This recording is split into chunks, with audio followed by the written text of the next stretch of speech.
அருணுக்கும் சீதாவுக்கும் தான் கல்யாணம் நடக்கணும் அப்படின்னு நினைக்கிறவங்க மறக்காம நம்ம வீடியோக்கு ஒரு லைக் பண்ணிக்கோங்க. இது என்னமோ எதிர்பார்த்தது தான். எப்படினாலும் அருணை சீதாவுக்கு கல்யாணம் பண்ணி வைக்கிறதுக்கு முத்து ஒத்துக்கவே மாட்டாங்க. ஏதாவது பெரிய பிரச்சனைகள்லாம் வந்து இதனால் முத்துவுக்கும் மீனாவுக்கும் சண்டை வந்து அதுக்கப்புறம் தான் கல்யாணம் நடக்கும் அப்படின்னு சொல்லிட்டு நம்ம எல்லாருக்குமே தெரிஞ்சது தான். நம்ம எதிர்பார்த்த மாதிரி தான் முத்து அருணை பார்த்த உடனே இவன்லாம் ஒரு ஆள் மனசில் கொஞ்சம் கூட ஈவு இறக்கம் இல்லாதவன் தான். அந்த பாட்டியை கழுத்தை பிடிச்சி கீழே தள்ளி அவங்களுக்கு ரத்தம் சொட்டிட்டு இருக்கும்போது கூட இவன் எனக்கு நின்று தான் இருந்தான். இப்படி இருக்கிறவன் நாளைக்கு எப்படி சீதாவை நல்லா பார்த்துக்குருவான். எனக்கு என்னோட லைஃப்பை கூட அவன் பெருசாக எடுத்துக்காம நான் அவ்வளோ சொல்கிறேன், என் பிரேக் ஒயர் தான் கட் ஆயிடுச்சு அப்படின்னு சொல்கிறேன். அப்படி இருந்து கேட்காம என்னோடய லைசன்ஸையே கேன்சல் பண்ணி எனக்கு ஃப்யூச்சரே இல்லாத அளவுக்கு பண்ணணும்னு நினச்சிட்டு இருந்தான்.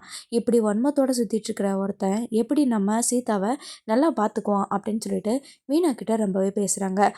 முத்து திட்டிகிட்டே இருக்கிறாங்க. இன்னொரு பக்கம் சீதா கிட்ட அருண் நான் 2 தடவை சஸ்பெண்ட் ஆனேன்னு சொன்னேன்ல, அது இந்த பொறுக்கினால தான். இவன் நம்பர் 1 ரவுடின்னு சொல்ல சீதாவுக்கு கோவம் வந்துடுது. அவர் அப்படிலாம் கிடையாது, எங்கள் மாமா கோவப்படுவார் தான், ஆனால் ரொம்ப நல்லவர் அப்படின்னு சொல்லிட்டு வந்துடுறாங்க. ஆக மொத்தத்தில் சீதாவுக்கு தான் பெரிய வருத்தம். என்னன்னா இப்படி நம்ம லவ் பண்ணி இப்படி நம்ம கல்யாணம் நடக்காமல் போக போகுதேன்னு சொல்லிட்டு வருத்தப்பட்டுட்டு இருக்கிறாங்க. வீட்டுக்கு வந்ததுக்கப்புறமா மீனா முத்துக்கிட்ட சொல்கிறாங்க, என்னதான் இருந்தாலும் சீதாவுக்கு பிடிச்சிருக்குது. அப்போ சீதாவுக்கு பிடிச்ச மாதிரி மாப்பிள்ளை இனி எங்கே போய் நம்ம தேடுறது?